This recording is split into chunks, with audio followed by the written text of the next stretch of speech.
Okay, welcome back, everyone. I think we are off to a brilliant start, and we are now going to have 3 more presentations, and then, as I said, questions at the end of the 3 presentations, and then another coffee break, and then a conversation. So Professor Laura Pucci is going to start us off today with a talk entitled Pietra e alberi di lunga vita, Pine Trees in Fascism's Transformation of the Roman Landscape. Professor Pucci is assistant professor of art history at the University of Nottingham. Her research focuses on art and visual culture in the 20th century, with a special focus on the fascist era and the immediate post-war period. Professor Pucci has held the Baldson Fellowship in 2022 and the Henry Moore Foundation Fellowship in Sculpture in 2018, both at the British School in Rome. Her work has appeared in Tate Papers, the Oxford Art Journal, Italian Studies, Annali di Italianistica, the Journal of the Warburg and Courtauld Institutes. And she is currently writing a book on fascist conceptions of the Italian landscape with the support of a research fellowship from the Leverhulme Trust. And I will say, I think this is going to be the first book on fascism and landscape. So we are all looking forward to that. And right now, let's welcome her to the podium.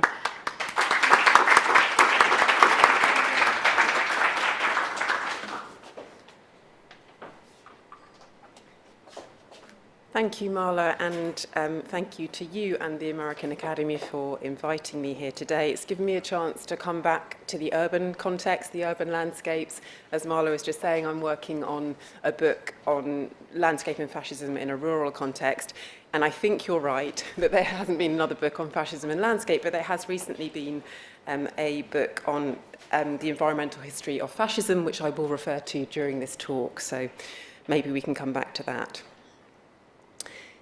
Newly planted pine trees were a familiar sight in fascist Rome.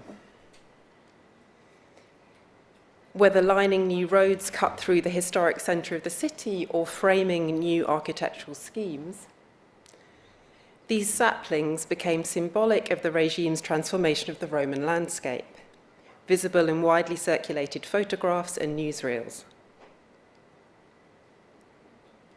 as well as in situ, of course. Newly planted pines proliferated in these images, the distinctive form of their umbrella canopies balanced by the familiar tripod of stakes around their trunks, made them a graphic emblem of the fascist city, like hourglasses marking fascist time. That the newness of these trees should be as legible as their species speaks to the importance of regeneration for fascism's political model. As Roger Griffin has argued, it was the vision of renewal itself which became the linchpin for fascist ideology. With this in mind, the regime's restless approach to urban regeneration can be understood as a means of giving material form to fascism's vision of renewal, encouraging Italians to experience life under the regime as the unfolding of a revolutionary era. This became particularly important during fascism's second decade, from the early 1930s to the early 1940s, when the speed and extent of the regime's physical transformation of Italy stood in for the political revolution it had claimed to introduce in its first. As the symbolic as well as political centre of fascism's regenerative project, Rome was the primary site for the regime's urbanistic ambitions. In April 1924, 18 months after gaining power, Mussolini set out his plans for the transformation of the city in a speech given to mark the honorary Roman citizenship bestowed on him by the city's mayor, which in itself is a kind of process of transformation. So he is from Emilia-Romagna, he becomes Roman. We're going to be seeing a lot of transformations in this talk. So he says it is necessary, this is a famous quote for people who know it, to liberate all of ancient Rome from the mediocre and disfiguring accretions, but alongside the ancient and medieval, we must create the monumental Rome of the 20th century. Rome must be a city worthy of its glory, and this glory must be continually renewed in order to be handed down as the heritage of the fascist era to future generations. Both parts of this transformative project, the so-called liberation of the ancient city and the creation of the new monumental Rome, would be landscaped with pines. And these trees alongside the buildings would be considered part of the heritage of the fascist era to be handed down to future generations. In this talk, I plan to consider one key instance of each type of intervention, one of the supposed liberation of the ancient city, and one of the building of the modern one, as examples of how pines were used as emblems of the transformation of Rome and of fascism's broader regenerative project. The examples I've chosen are, in many ways, obvious ones. The new city built for the 1942 Universal Exhibition of Rome, then known as E42 or E42, now known as EUR, which I know some of the fellows visited, right, with Marla a few days ago, which is convenient. So this was the regime's most ambitious attempt to build the monumental new Rome of the 20th century, which Mussolini had referred to in 1924. And the second case I'll look at is an example of the so-called kind of liberation of the ancient monuments, the construction of the Via dell'Impero, now the Via dei Fori Imperiali, the new road built, among other things, to free the Colosseum of the so-called mediocre and disfiguring accretions. Alongside the physical sites, I'll consider the pictorial representation of these locations in propaganda films and photographs and in tourist literature and illustrated magazines to examine how these sites and their pines were designed to be encountered in discursive as well as physical space. So I guess as an art historian, I'm going to be focusing on images quite a lot. Writing about the birth of the new city built for the 1942 Universal Exhibition of Rome, the writer and critic Arnaldo Frattini equated the newly planted Mediterranean pines with the monumental architecture of the exhibition district. Frattini wrote of pietra e alberi di lunga vita, stone and trees of long life, describing both as markers of the enduring transformation of Rome under fascism. The symbolic weight of the umbrella pine was such that the construction work at E42 was initiated with the planting of this symbolic Roman tree. This event, in which Mussolini would participate on the 28th of April 1937, that's a very fascist Freudian slip, 28th of April 1937, was recorded in a series of official photographs taken by the Educational Film Institute, Luce. So yeah, 28th of April, 1937. These photographs show the ceremonial party climbing the hill where the trees would be planted, Mussolini, spade in hand, taking part in the planting ritual, and a view of 3 pines planted to symbolize the beginning of the site's development. The transformative role assigned to the pine trees in the development of the site would be made more explicit in the short documentary film called How E42 is Born, Come nasce l'E42. Thanks both to the durational qualities of moving images and the use of the didactic voiceover, we get this sense of a process of time unfolding and processes happening in the film. It was jointly produced by the Ministry of Popular Culture and Luce in the late 1930s, and as a state propaganda film, it stages the processes of transforming the landscape of the exhibition site from a space of apparent emptiness, and that apparent is crucial, into a monumental new district of Rome. And we're going to now look at the first couple of minutes of that documentary film.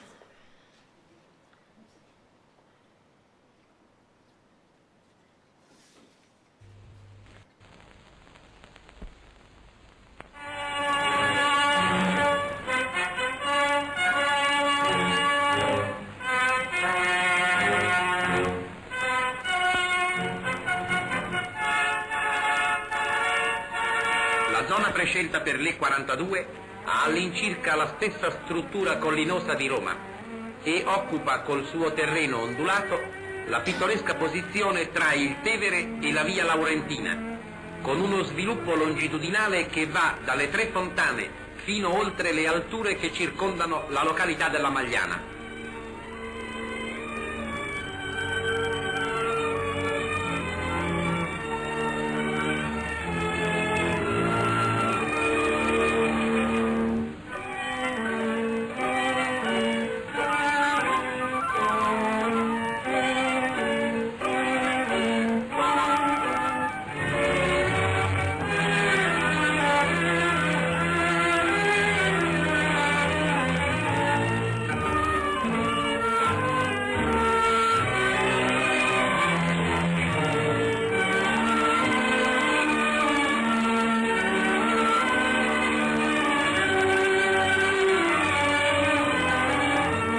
La fase esecutiva del gigantesco programma può dirsi iniziata alla data del 28 aprile 1937, quando cioè il Duce, con la prima visita alla zona prescelta e con la piantagione del simbolico pino romano nella parte più elevata del terreno, consacrò all'alto scopo cui è destinata l'estesa area di più di 410 ettari dell'E42.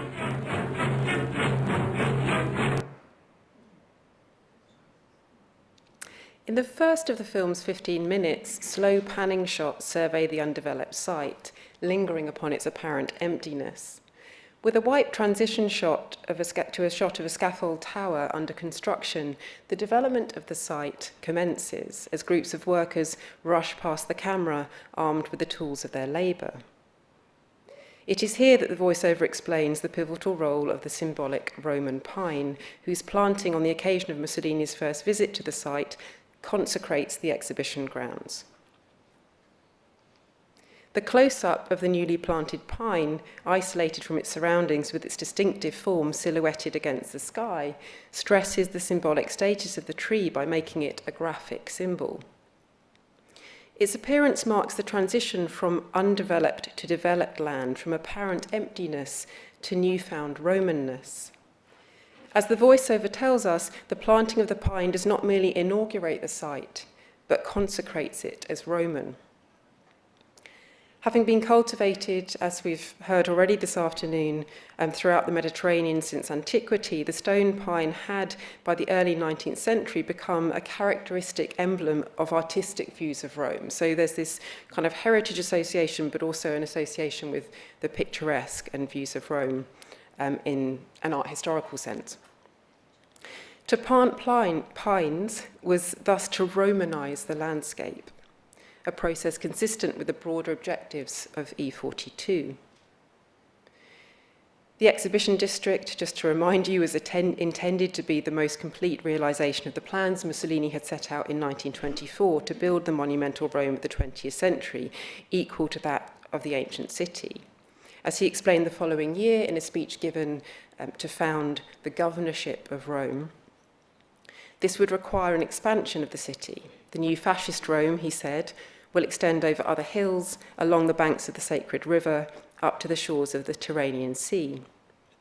Located on the southern periphery of Rome, E42 was designed precisely to fulfill this ambition, extending the city towards the sea while maintaining close links through both architecture and infrastructure to the historic centre. So as much as there's an extension, there's also a need to Romanize and stress the connection with the historic centre of the city. Aristotle Kallis has described E42 and other architectural projects realised on the periphery of Rome as ex nihilo constructions executed on a spatial blank canvas, designed to add a new fascist layer to the city as the regime's political and symbolic centre. The documentary film, as we have seen, recounts this process of transformation.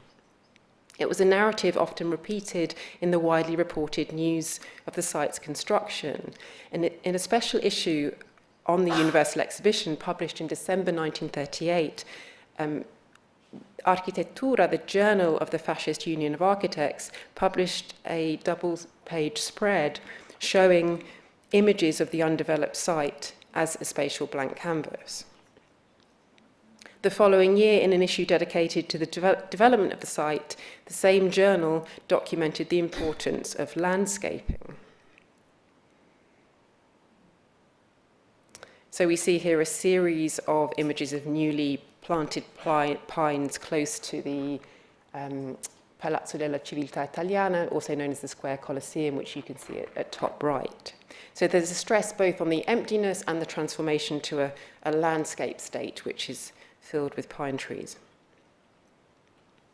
The primacy of the pine emerges across this issue of the journal, with images of newly completed buildings and those under construction frequently framed by their umbrella canopies and tripod supports, so that our experience of the architecture becomes filtered through these pines. The same approach repeated across other contemporary publications. Here's Casabella from 1940, accustomed viewers to seeing these new buildings through the trees.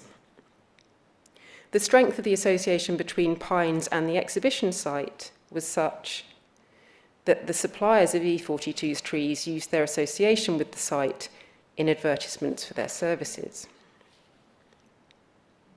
The image of the pine thus becomes a marker of the landscape transformed.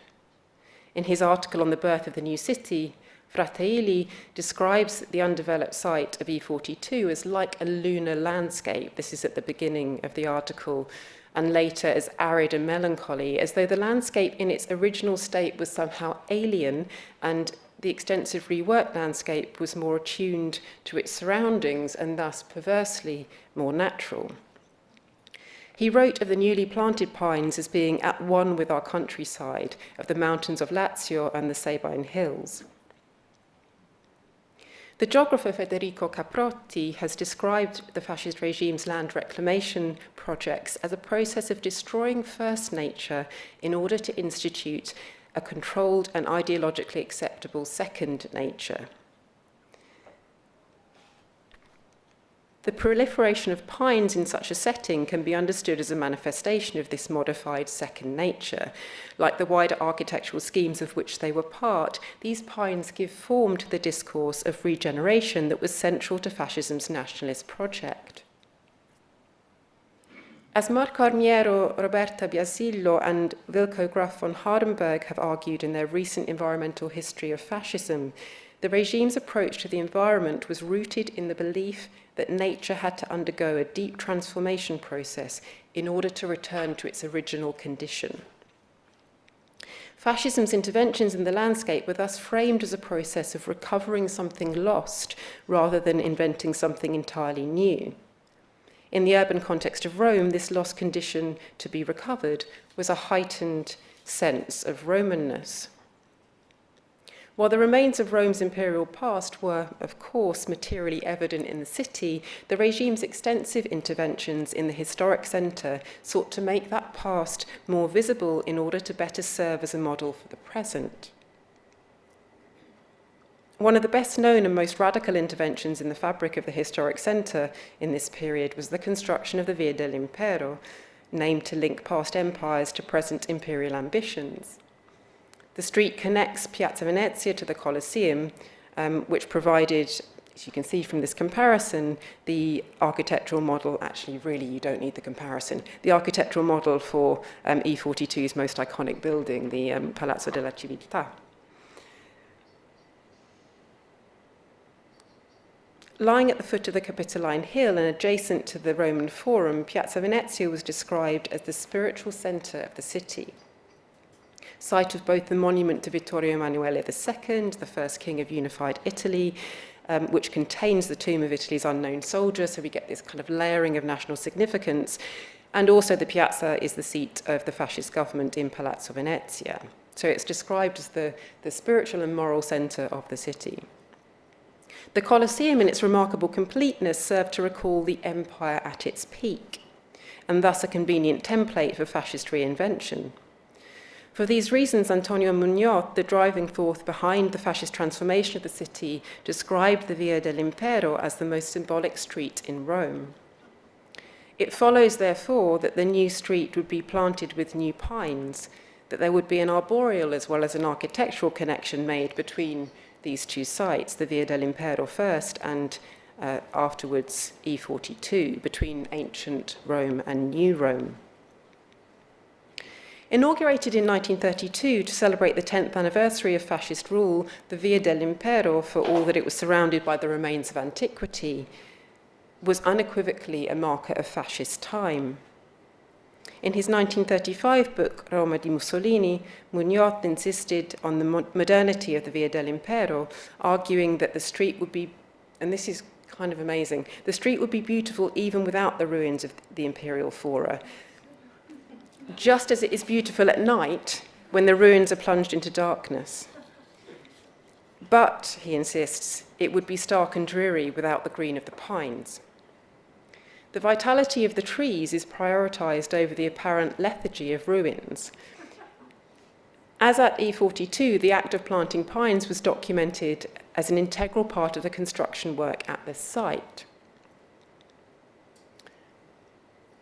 And all of this work of planting, so we can see here actually photographs in the Roma di Mussolini volume, which is very extensively illustrated, of the planting of pines actually in Piazza Venezia, but it's part of the same project that saw the construction of the Via dell'Impero. But we get this documentation of labour, of activity that anticipates the activity that would be hosted on the street itself.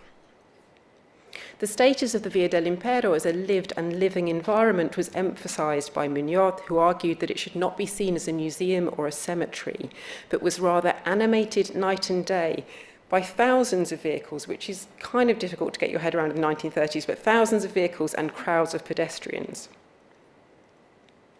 The ceremonial uses to which the street was put ritualized this animation, making clear, as Mugnot argued, that the regime did not only intend to trace new roads in the sacred earth and to build new city in strong stone, but to shape and build the spirit of its inhabitants.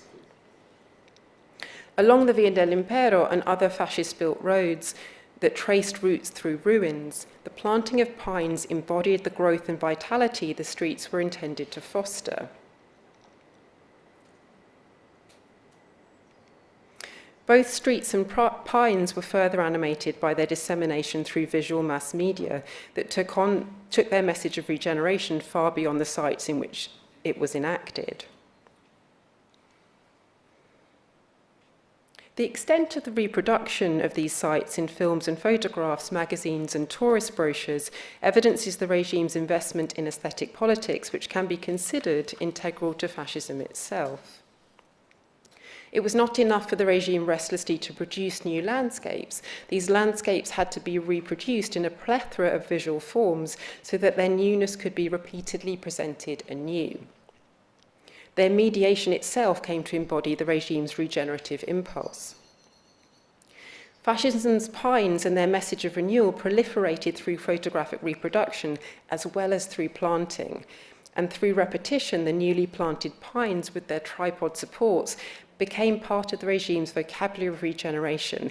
And I've been so struck by doing research for this paper how often we see this form in photographs of sites, photographs that honestly I had looked at before without quite paying attention to the pines in this way. So for that alone, I'm very grateful for the opportunity to have done this thinking. The photographic tableau with which I began seems to encompass much of this meaning. Published in full-page format in the first issue of Civiltà, the magazine of the Universal Exhibition of Rome, the photograph immediately preceded Arnaldo Fratteigli's article on the birth of the new city. In the background, an umbrella pine, upright but with ropes still attached, appears to be freshly planted.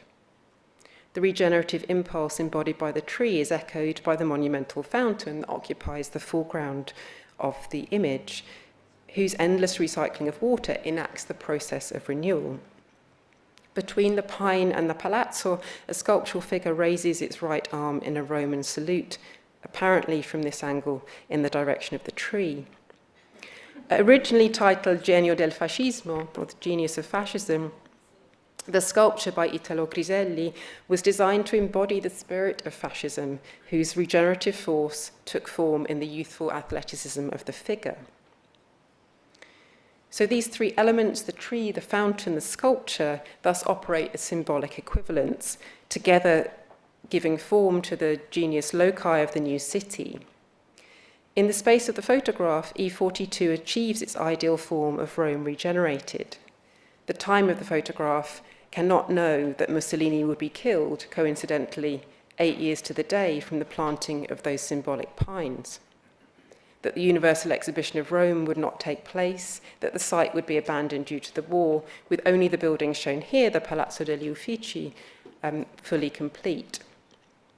Here, as in the other photographs of the freshly planted pines, the moment of renewal is stretched beyond its proper limits, becoming a monument to renewal itself, forever being planted, never reaching maturity.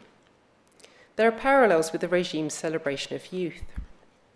As Frattaili wrote of those newly planted pines at E42, in their thousands, they climb the gentle slopes, still supported by their stakes, like giant children taking their first steps.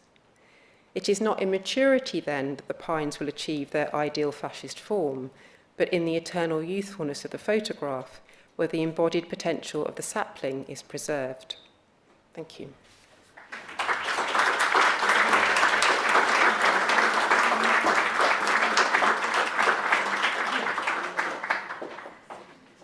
And thank you very much for that.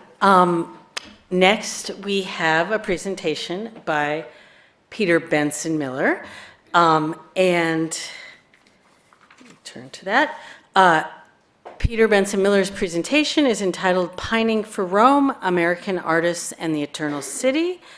Peter Miller is an art historian and curator. He served as the Andrew Haskell Arts Director here at the American Academy from 2013 to 2019.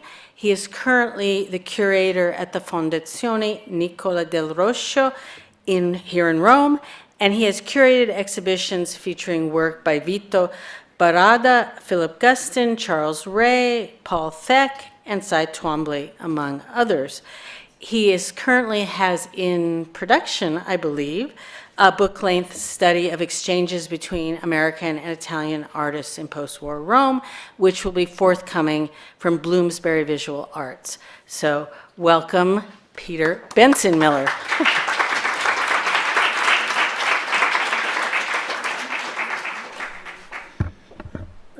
Thank you, Marla, for that introduction. Thank you for the invitation. And now everyone can see in the flesh both Peter Millers in the same room. Before I start, which is really for those of you expecting, concrete solutions to the problem, this paper is not going to give them, but it's really sketching out the role of the pine in Rome to the American imaginary, particularly in painting in the post-war and contemporary period. And before I start, really a special thanks to the amazing Fototeca at the American Academy, Lavinia Ciuffa and Giulia Ceccarello, who are here, without whom, and also the library, I couldn't have even begun to think about this topic. So I want to start going back to Henry James's period. One of the most prominent American landscape painters, George Inness, who really was responsible in the mid-19th century for elevating the discipline of landscape painting to a really sort of quintessentially American art. And ironically, we often look at the American landscape for that Americanness, but a lot of these painters really cut their teeth in Rome in the 19th century, and Inness is probably, the best example. You're looking at the pine groves of the Barberina Villa, which, of course, was painted in the Colli Albani, which was a kind of paradise for landscape painters in the 19th century. Of course, paintings like this were also bought by affluent American travelers in the 19th century and contributed a great deal to the imagination about Roman landscape, and obviously we see that the Roman pine or umbrella pine was really at the heart of that imaginary. So what I'm going to do here is first, sort of going backwards in time, sketch out the genealogy of the image of the pine in American painting in the 19th century, and then sort of venture some thoughts about the role that the pine has played in more modern and contemporary works of art. So of course, one can't think of the Roman pine without making reference to Turner. This is Rome from the Mount Aventine, which is in a private collection.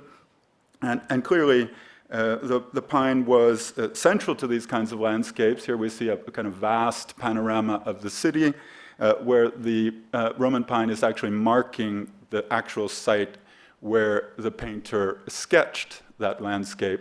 And of course, it kind of benevolently overarches what we're seeing.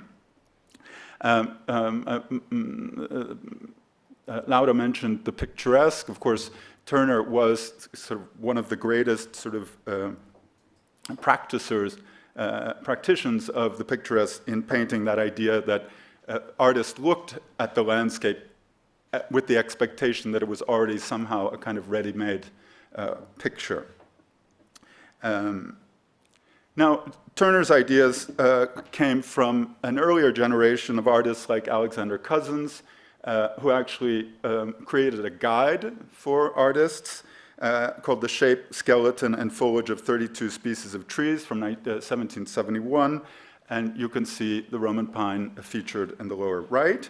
And I'm showing you together the kind of fruit of Cousins' own traveling to Rome, in which he sketched prominently an umbrella pine and on the side of a road looking down, which kind of very helpfully frames the cupola of St. Peter's. And here for, I'm sure everyone knows this already, but the other sort of great theoretician of the picturesque in England, which, as we'll see in a second, had a great impact on American thinking too, was William Gilpin, who wrote a sort of guide of his own to depicting trees. As far as I can tell in that book, there are no Roman pines, but he says in his treatise, he talks about them, doesn't represent them, says that the stone pines, as they matured, their, quote, picturesque form increases fast, end quote. And he praised the, quote, easy sweep in the pine's lengthening stem, a, quote, gentle deviation which was, quote, very graceful.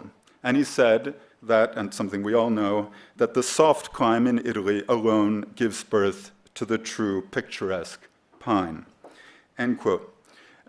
So these ideas, this particular book of illustrations was a kind of roadmap, provide a guide for future painters. Now, Gilpin's and Cousins' ideas go back even further, and that is to the painting of Claude Lorrain, who lived permanently in Rome from about 1627. And what you're seeing here is a painting, a landscape with Narcissus and Echo, in which there's clearly the action is sort of framed by this overarching pine. And here, to prove it, is an actual ink drawing, a pen and ink drawing by Lorrain, we assume drawn sur le vif, right on the scene, which he then sort of translated into pictures made in the studio. Now, Lorrain's ideas were central to the treatises written by both Cousins and Gilpin, and they were the kind of sort of catalyst between them, the link between them, was this Sir George Beaumont, who actually gave this painting to the National Gallery in London. He studied drawing with Cousins at Eton and became a very important collector and connoisseur, and was his whole experience of Rome when he came here was filtered through Lorrain's paintings. Okay, when he was in Rome, Beaumont, this is the first half of the 19th century, he was horrified by the fact that all of the Roman pines were being cut down by landowners, okay? And he actually paid one of those landowners on Monte Mario to save one of the most picturesque trees, okay? And so what we have to imagine is that this interest in pines in 19th century painting, and this goes for the Americans too, is because these trees were threatened, okay? Maybe not by the same factors that are threatening them today, but urban development, irresponsible landowners, etc. Such that William Wordsworth, when he came to Rome in 1837, described that very pine on Monte Mario. He says, quote, "At no great distance from the dome of the Church of St. Peter's, on the line of the glowing horizon," so he's standing on the Pincio looking at this pine that his friend has saved. "On the line of the glowing horizon was seen one of those broad-topped pines, looking like a little cloud in the sky, with a slender stalk to connect it with its native earth," end quote. So, and then this same description in a letter informed Wordsworth's poem, written later, The Pine of Monte Mario in Rome. So I think this is a reminder that thanks to the kind of special status of the pine in this specific intellectual circle, many foreigners, including Americans, who acquired villas in Rome and were standing between the Villa Aurelia and Villa Richardson, which were both purchased by Americans a little later in the same century. Thanks to these ideas, they started to plant pines and kind of recreate what we now think of as a timeless, but as we just learned, was not at all a timeless landscape. So, what does this have to do with Americans? Well, another kind of earlier contemporary of Henry James, who was considered the most talented American painter in 19th century Rome, William Page, also focused, this is a study from the Villa Borghese. We've already seen George Inness's landscape. And what's very interesting is that in The Dream of Arcadia by Van Wyck Brooks, which was actually written here at the Academy in the 1950s by a very important American critic, he describes American artists beginning in the first decade of the 19th century, people like Washington Allston, rambling among the ruins and olive groves under the pines of the Villa Borghese. He also says, quote, "With Claude on the brain," end quote, "they haunted the Roman Campagna." Now, of course, there's the fascist interlude. We're going to fast forward to the 20th century and my real interest, which is post-war Rome.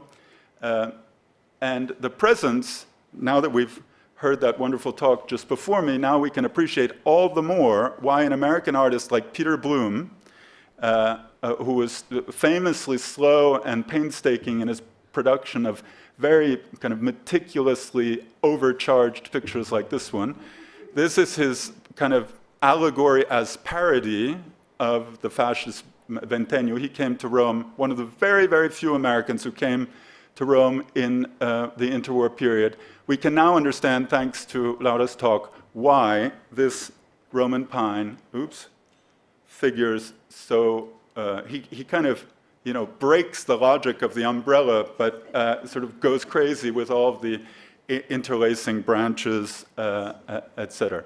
And in case you didn't figure out, that's, sorry, wrong thing. Mussolini as a jack-in-the-box, this monstrous head popping out of a jack-in-the-box.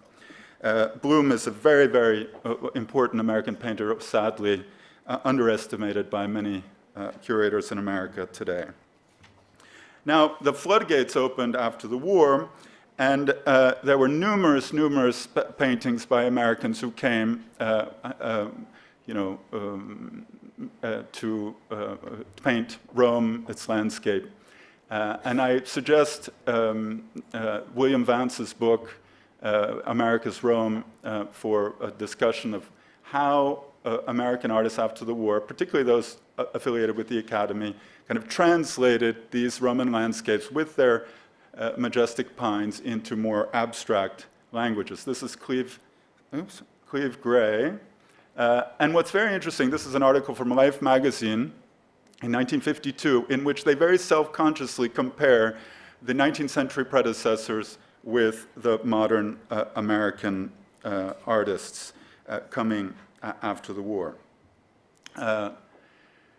Here's an artist, Peter Pini, of Italian-American descent, who did not come to the Academy, but he studied printmaking first in Torino with Felice Casorati, and so that's why you have his Roman pines in this kind of very graphic language. This could very well be the Pineta of Villa Dore Pamfili or Villa Borghese. Okay?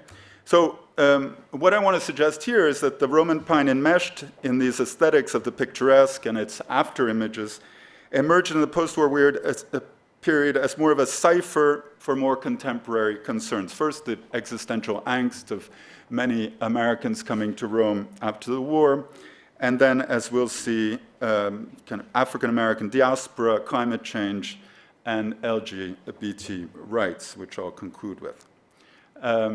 Here's another fellow from the Academy, William Tone, and I hope you can make out two Roman pines and sort of trying to poke out from this heavy accretion of layers and layers of Roman architecture depicted in this very sort of textural, pictorial language. Another artist who was interested in the pine is another fellow called James Joseph Hoffman, who died quite young, and I haven't been able to find out much information about him, but it's interesting that he uses the pine to kind of anchor this very self-conscious look at art historical sources drawn from different periods of painting that he would have seen in Italy. This is Harriet Grief, who was married to an Academy Fellow, Seymour Drumlevich, they were both from Buffalo. I haven't figured out whether these are pines or olives. This seems to suggest kind of a harvest in the works, but at the very least, it's a kind of prototype for the kind of agriculture that Phoebe was talking about earlier, a kind of mixed non-monoculture. In any case, I think here we have a perfect example of that kind of abstracting language. And another, Arthur Osfer, who was both a fellow and a resident, and later a trustee. Rome for him was a kind of great breakthrough. I don't know if you're familiar with his work, but he sort of made his reputation in America painting very detailed industrial architecture. And it was the view out of his window in his studio in this building, looking out over the Villa Aurelia gardens, that made him shift towards a much more abstract language based upon the landscape and botanical features he was seeing. Philip Guston, I've been over this a lot already, but it's fascinating. We don't really think of him as a landscape painter, although his painting has landscape elements. And unfortunately, here he is in Rome in 1960. When he came, his work was featured in the Venice Biennale. And that year, he, as he did on all of his trips to Italy, stopped by the Academy. And here's in a photograph by Virginia Dorch, who was married to Piero Dorazio, clearly sketching some sort of landscape feature, because I've sat on that fountain, the only thing you can see, assuming that the garden looks more like more or less the way it did in 1960, he was clearly sketching plants, but unfortunately the sketchbook no longer exists, so we don't know what he was actually drawing. But a decade later, he returned to Rome in one of the most sort of complicated periods in his career, after a kind of debacle at the Marlborough Gallery, in which he showed his new figurative paintings. This is a story you can all go and see in London at the current retrospective. After being depressed for about 2.5 months, he started painting pictures like this, clearly seeing in the Roman landscape, in gardens like the Villa Farnesina, or also in the Villa Aurelia, which he too, I think, in 1970, that's the view he saw outside his window, started to paint these sort of curmudgeonly, geometric-shaped images of archaeological ruins and formal gardens. In fact, his palm trees, his pines and cypresses sort of take the shape of his famous hoods, these algorized Ku Klux Klan figures, which were still haunting him. And so he was, even though he was trying to relax and be on vacation and enjoy the solace of the Roman landscape, these things were sort of appearing before his eyes. Here's the most probable close to the view that he was seeing, and so you can see in some of these forms the clipped holm oaks on the slope on this side of the Villa Aurelia. Guston was also looking, though, at the kinds of drawings that I was showing you earlier, because it so happened that at the Farnesina, which at the time was the National Prints and Drawings Collection, there was a show of landscapes, views of Rome by foreign artists. And we know from Musa, Guston's wife's diary, that they visited it 3 times. And this is an illustration from the catalog. So I think his notion of pines and gardens and fountains was filtered also through that tradition.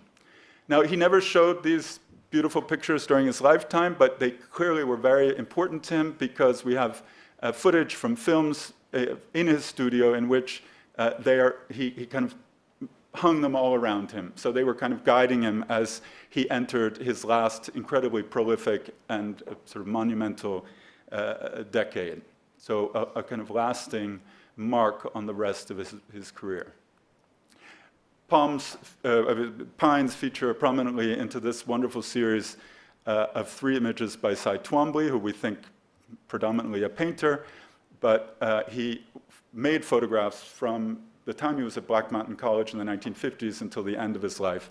And this series he decided to print at the Fresson laboratory in Paris, and they have this kind of rich, suffused, almost pictorialist color that he was looking for. Of course, we know that Twombly probably saw these landscape features as a kind of conduit back to his interest in channeling antiquity and the poetry that described landscape too.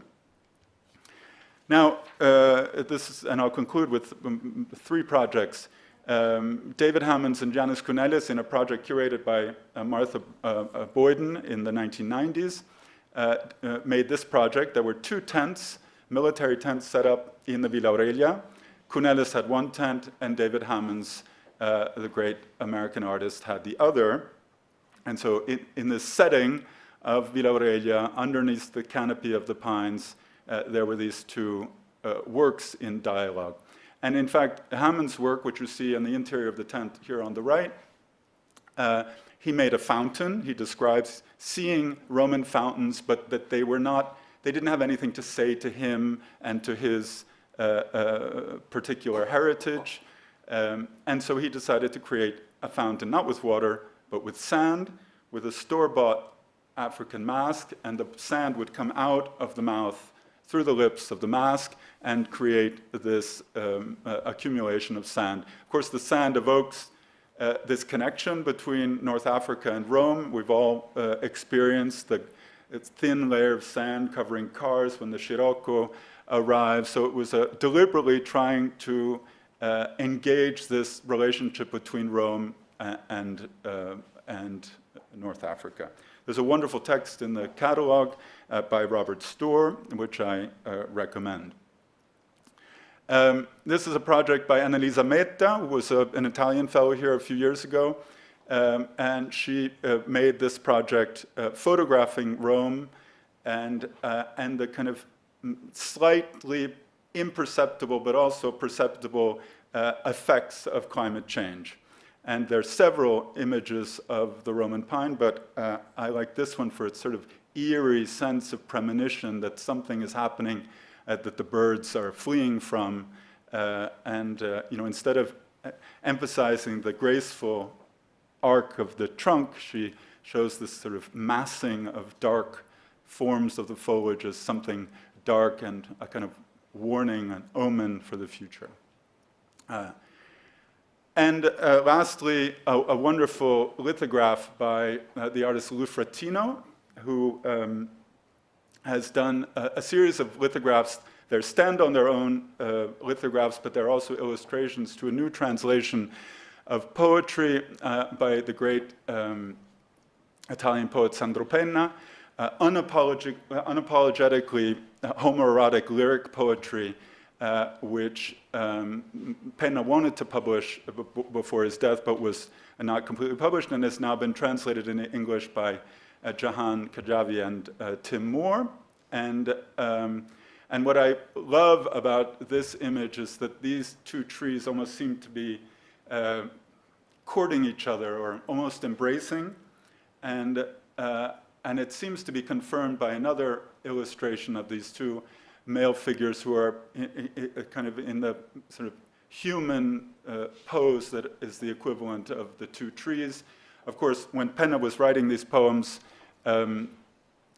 places like Villa Borghese were cruising grounds for mostly homosexual men, so this is also a kind of evocation of these images, even though Lou is not Italian, but he obviously felt something. And I just want to end on this suggestion that this is a reminder that the pine trees are not the only thing threatened under this current climate.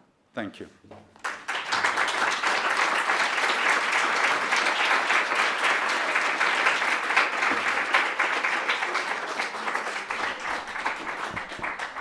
Thank you, Peter. One can imagine a send-up of the American Academy called the Two Peter Millers, but that's for another day. So we've had a marvelously interdisciplinary afternoon so far, and now we are going to move from the arts to science.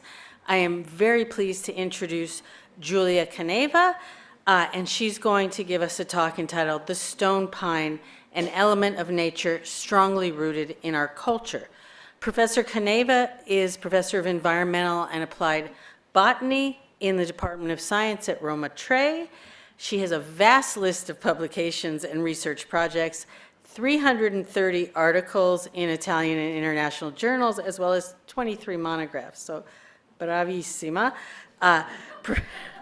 Professor Caneva has published on topics as varied as Mediterranean thermophilic vegetation, biodeterioration and conservation of stone materials, botanical planting in archaeological and monumental areas.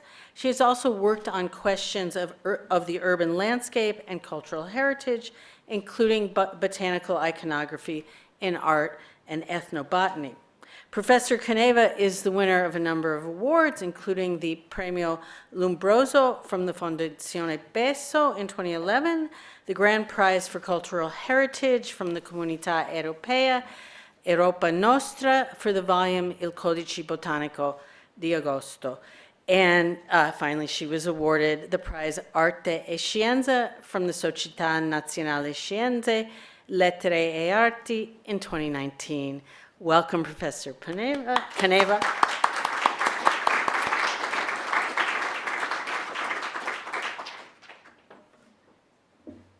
Many thanks for this invitation. I am very happy to share some knowledge on pines that I collect during my scientific life.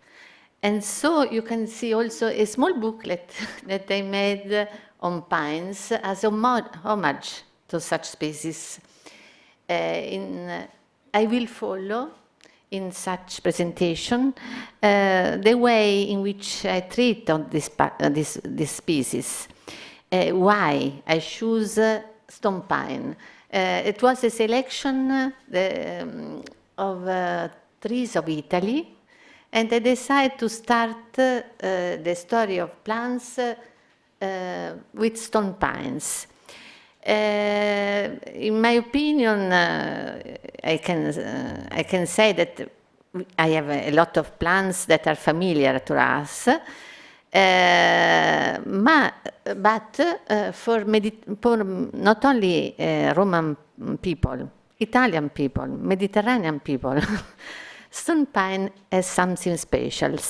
And also for Italians even more, because maybe it's not known, it's not good to associate pine to fascism. It's a small part of the history. I will treat this point later.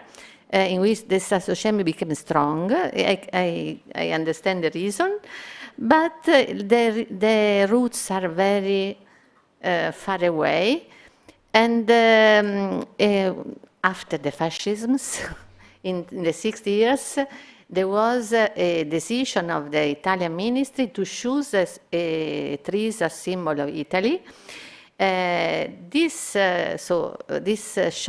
choice focused on Pinus pinea for a lot of reasons that I will explain later. I want to stress that for the women is something special too. I will stress why. Now I will describe the pine as a card of identity. The pine are a lot of species. For people that study botany, there are about 80 species. So in the Mediterranean area, that will at least 20. Pinus pinea is one of the most thermophilous species. We call such pine as stone pine, domestic pine, nut pine, umbrella pine, all a vulgar name. It belongs to a family of Pinaceae.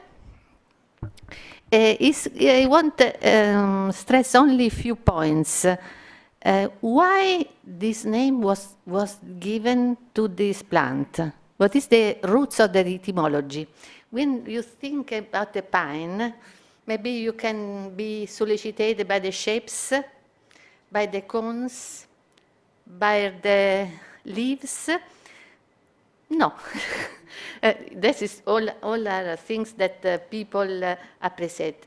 But the ancient people select the pine for another reason, for the aroma, for the smell.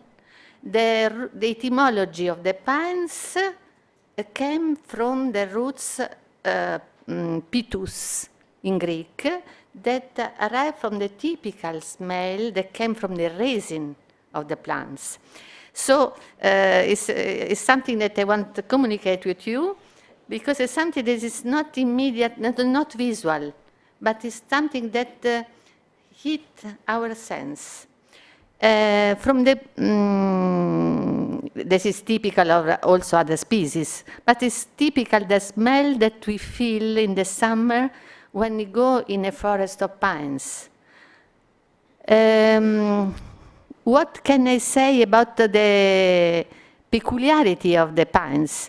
Pines are hermaphrodites, as all the gymnosperms, because they have female cones and male cones.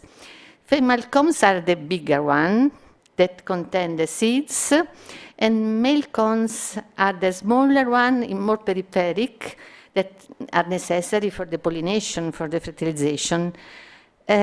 What is probably not known, that the process of maturation of seeds takes a long time, at least 3 years.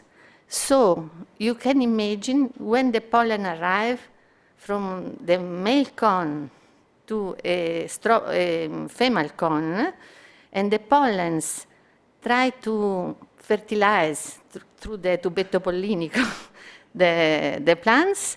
This process is long. 1 year to arrive to the female ovuli, and 1 other year to get maturation. That is the wake point from the point of view of evolution. That is the reason why many gymnosperm Pinaceae were substituted by oaks, other species.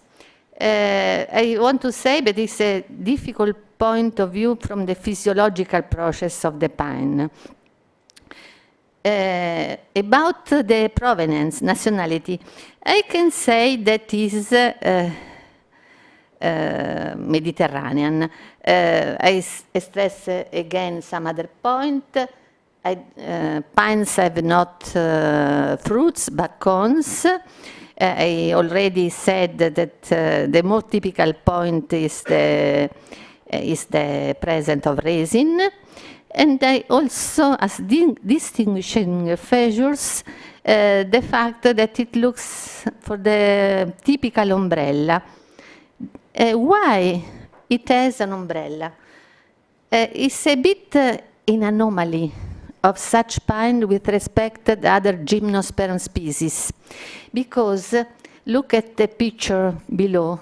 Usually, the plants of the same typology, gymnosperms, has a monopodial structure.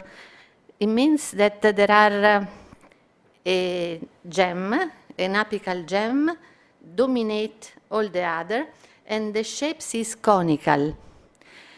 In other cases, you see in the right part, you see as other plant as a dichotomic subdivision of the structures that avoid the dominance of an umbrella, or the dominance of the buds. What happens to such species of pine is an anomaly, because you can see how it grows. In the first stage, it has the conical aspect that is typical of any gymnosperms. But when it starts to grow, you see that the lateral branches start to grow much more than the other, and so the appearance is that the dominant apex don't function anymore as a dominant gems. So it's something that's very, very rare in the gymnosperm families. You know, if you think about Cupressus, Abies, spruce, they are all conical. And we know how delicate it is the top of the plants for the apical gem. In this case, the situation changed during the development. So we say that it's due to the hypotonic ramification that develops from the lower part to the progenitor branch. But what is very, very, very typical of the species is the cones. That is the female cones, not the male cones. The female cones, we say gymnosperms, what means ovulus, seeds, nudo, come si dice? Because there is not surrounded by an ovary. It's only collocated on the bracte without any protection. But when you see such morphology, we can see the typical feature of the cones and a certain protection that in any case the cones, the female cones, give to the new generation, to the seeds. And you can also see as the structure of such cones has a typical peculiarity that typically follow the very famous, I think for quite all, Fibonacci sequences, 1, 1, 2, 3, 3, 5, 8. The first element is 1, and every other element is given by the sum of the preceding numbers.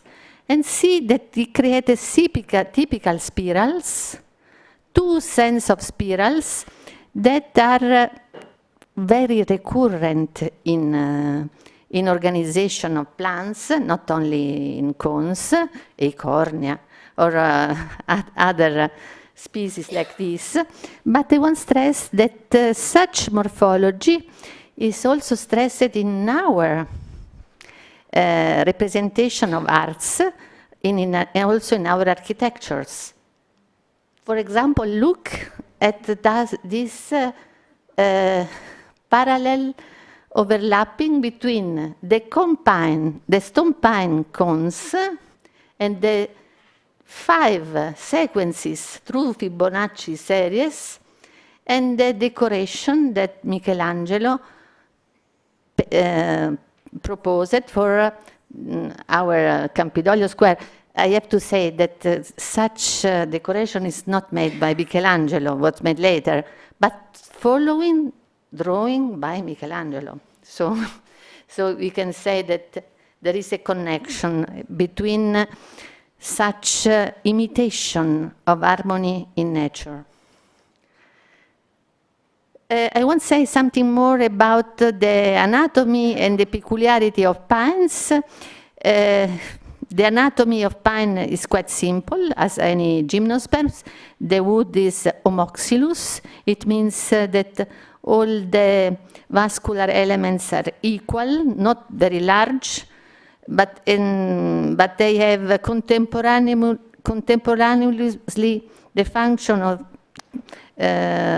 taking waters and salts and gives strength to the plant.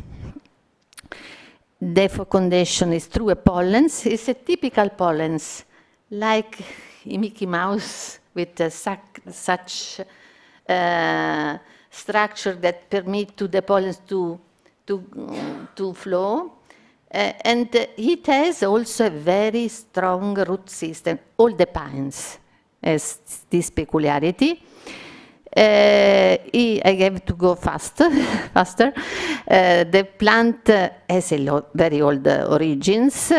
It was found 5 million years old, and we found also in the Neanderthal sites in the Paleolithic population, and humans domesticated plants 3,000 years ago. For Roman, it was very important. And surely they conditioned our distribution. Here you can see a map that was made some years ago about the forest distribution. In reality, it's not completely true, because in Italy, we have the top distribution of such species in Sardinia, Tuscany, Sicily, and then Latium. In any case, the plants love Mediterranean area. Why? Because it's a xerophilic species, lover of dryness, heliophilus species, love the sun. It can tolerate a lot of different soil, from calcareous, siliceous, granitic, volcanic. Can have difficulty on clay soils. That is why don't tolerate the asphyxia. That is the reason why when you go in a heavy trampled area, in places where the traffic over compact the soil, the plants react, trying to go in surface. Then obviously has some enemies, the fires. As any gymnosperm, it cannot regenerate after fires. On the contrary, dicotyledon plants can regenerate, like oaks, like arbutus. Many Mediterranean plants can regrow. Pine not. And obviously pathogens. Now we have a problem of pathogens, but I will not speak too much. In the city, there is a lot of trees because excavation during the activity for managing the city, electrical, hydraulic, service of pipes, and that cut the trees. The cutting of trees underground can be dangerous, not only for the absence, for losing some part of the rooting system, but also for the risk of pathogen penetration inside the plant. And the pruning often is very bad, because especially now, many people reduce the crown to very small canopy, and the plant cannot grow enough, because you can imagine that the water come up because the water is loosened by the leaves. If the leaves are few, the water cannot go up. So it's a very, very problem. And another problem is the nursery. Probably the new pines that arrive are not correctly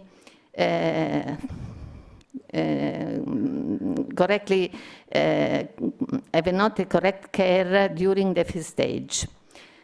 Then I can also say, I have 5 minutes. 2.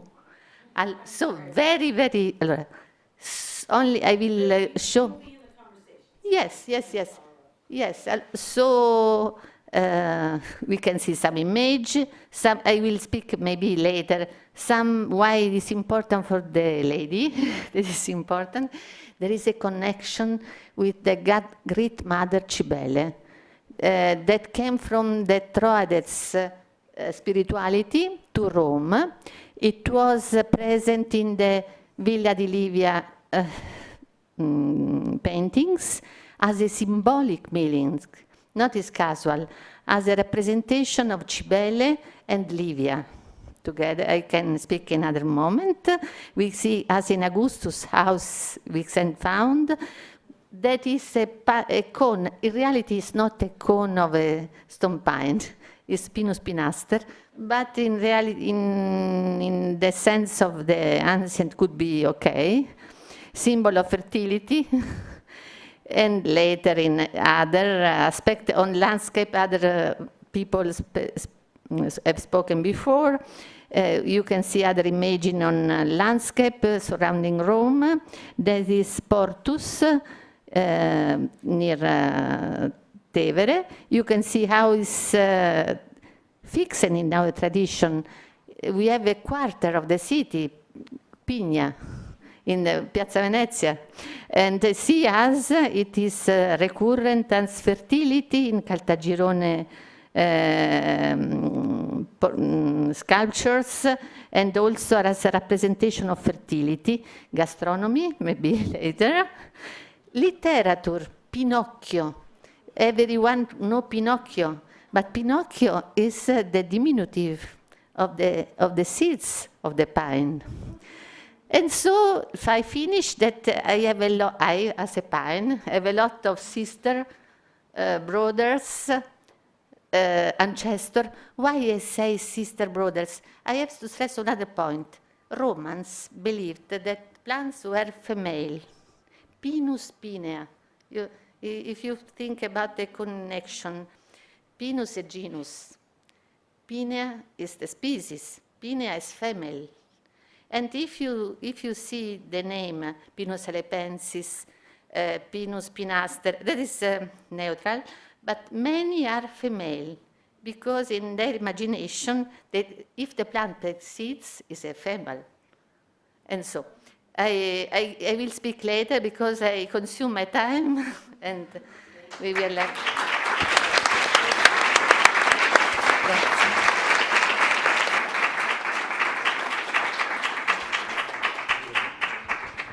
I am sorry we had to rush a little bit, but let's invite the speakers from our last session to the front. We'll do maybe 10 minutes of questions, and then we will have the break and we will have the conversation. So, Peter, Lara, Julia. Oh, well.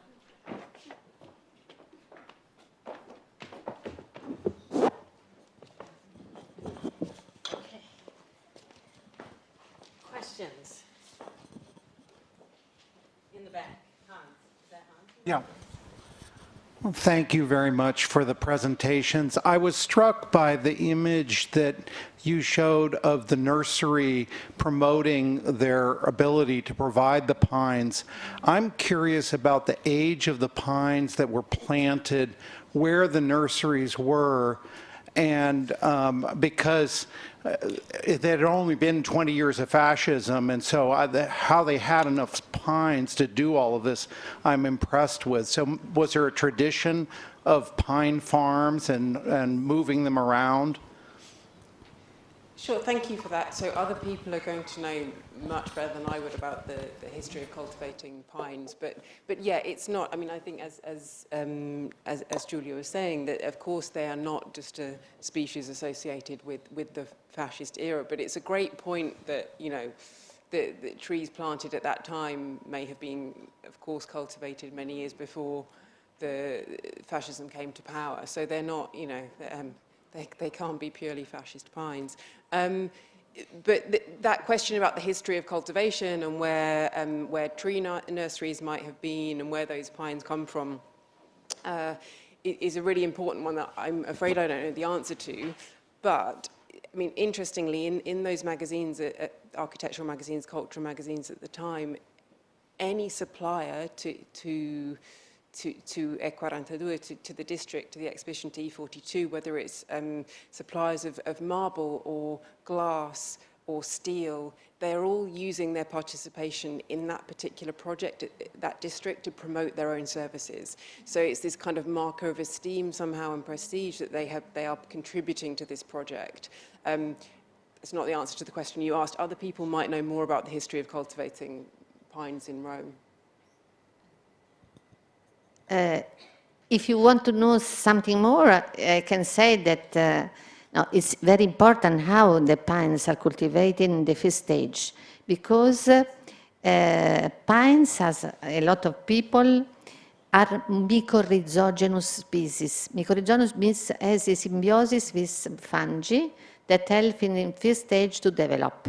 So it's important that in the first stage of growth, such support is given.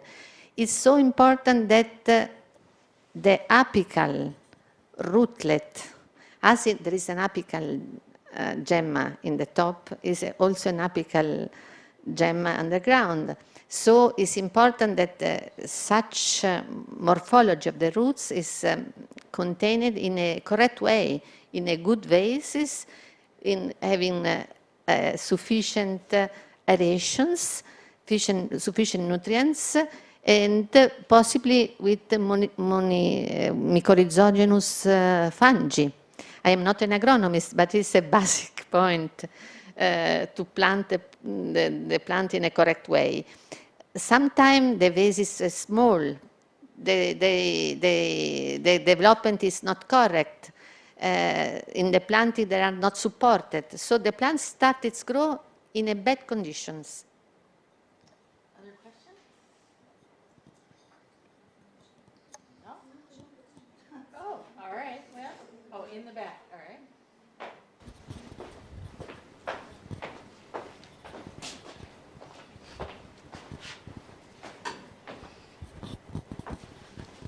Thank you. I had a question primarily directed for Lara. I was just curious, I don't know, I was really struck by the portion of your talk talking about the Via dell'Impero and this image of the pines kind of on that straight shot of the road. And it brought to mind as well the road to perhaps Sabaudia or to Latina, so also not just this urban fascist landscape, but the sort of larger or extended rural landscape into the Pontine Marshes. And I was just wondering if you had found similarities or differences in terms of how that was framed or instrumentalized, and if you could just maybe elaborate on that. Thank you. I think, I mean, with all of the development of the Agropontino, it's framed in a really important way as being like part of a greater Rome. I mean, even kind of going back to the quotes from Pliny's Natural History that it's on the Palazzo del Governo in Latina, formerly known as Littoria.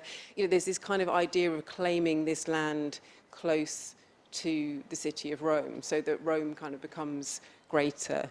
I think it can be understood as absolutely in relation, of course, to bonifico, not just in terms of reclamation in terms of land, but also as part of a broader discourse of reclamation that relates to humans and culture. Julia, did you want to add? Well, Julie's going to be in the conversation, so I want to just spread a little bit. But Julie, did you want to build on that? I don't want to take so much time, but if you want, I can explain the reason of the connection with Cibele and why the fascism choose such plant. It's a symbol of fertility. And also is a part important in the history. During the Second Punic War, you know that Rome was supposed to be destroyed by Carthagine. So the Romans were very afraid about these possibilities, And so they asked to auspici to understand what to do. And they said in a cryptic way, see the mother. What is the mother of Rome? So it arrived from Pessinunte in Anatolia, is a symbolic pine, and the meteorite symbolizing the Great Mother Cybele that arrived during the 2nd century before Christ in Ostia Antica, came the rituals through the Tiber, and then it was erected in the Palatine, the temple of the Great Mother Cybele. Augustus was, why had the pines in his studiolo? Because he followed the religions of Cybele, and it was symbol of fertility. Plinius the Elder says that don't exist trees much fertile like the pine, for the reason that I told you before. It has, it has an enormous number of seeds continuously. Stop. I'm sorry, because we're behind schedule. What I'm going to do is I'm going to take 2 questions in a row. So Miranda and this one, but really questions rather than comments. Yeah. Miranda? My question is for Peter, and that is, you showed us some really beautiful examples of painting. I was curious if you know of any influence in sculpture and sculptural form of trees in Rome, or even pines or any other trees in Rome on modern sculpture. That's a great question, thank you. I've been actually systematically looking at the work of a whole lot of Americans who were here in the post-war period, and I haven't found any trees yet. I was just going to say, because he might be following this on Zoom from Japan, if you are, hello, Gabriel Hartley, who is an artist award holder with me at the British School in 2018, and he made sculptural relief work that included umbrella pines, and I'm pretty sure that that was one of the works that might have been stolen from an exhibition. Anyway, but I think in very kind of recent times, not in the American context, but some artists working in sculpture have explored that. But yeah, Gabriel's also a painter primarily, so it sort of kind of came from painting first. I'll just qualify my comment. There are lots of examples, particularly work done by Academy Fellows here and residents, that use the pines as a kind of setting. So their work was meant to be seen in dialogue, but when I meant that I didn't say any sculpture, there weren't any actual representations of.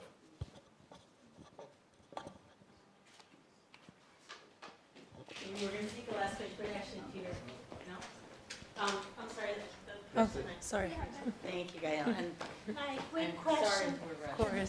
Thank you. A very quick question about the pine farms. I hope that this question covers all very interesting speeches that I heard today.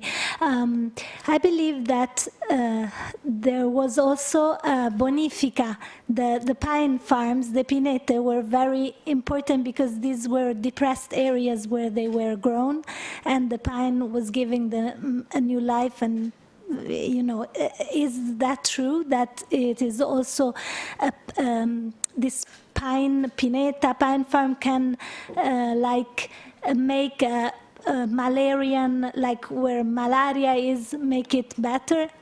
No. In the Bonifica, there was chosen other plants. Eucalyptus at the first.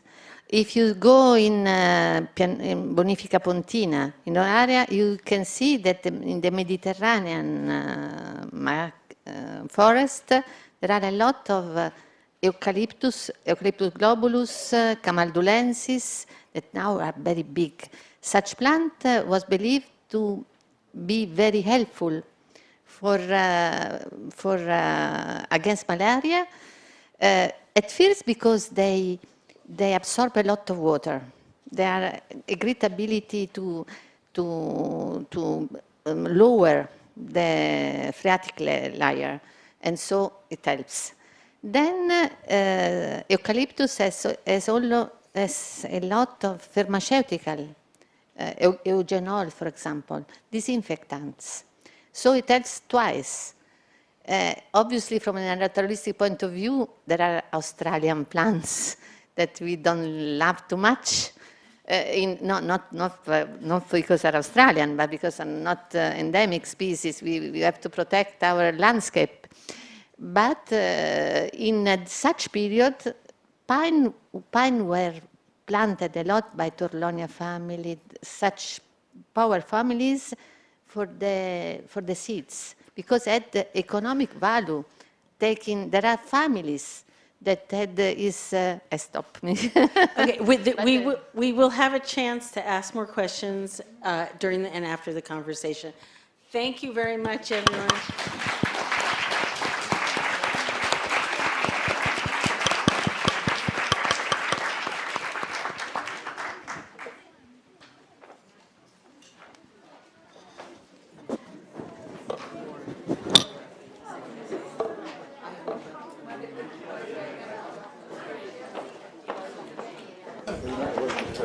We are going to take a 5-minute coffee break and re-adjourn for the Conversazione. Thank you.